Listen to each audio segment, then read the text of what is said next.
देखो अगर ऐसी बहन हो ना तुम्हारे पास, ऐसी बहन, तो तुम्हारे बहुत फायदे हैं। दीदी ने मंगवाया है, कहाँ से मंगवाया है वैसे? नायका से मंगवाया है उन्होंने ये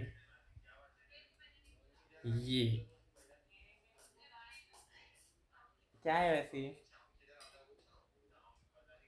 स्किन रेडियंस, रेडियंस मास्क। इससे क्या होता है? Okay, clean pores and reduces blackheads, improves skin clarity and tone. तो अब ये मैं अपने थोबड़े पे भी लगाऊंगा, लगा सकता हूँ ऑफ कोर्स। आखिर दीदी किसकी है?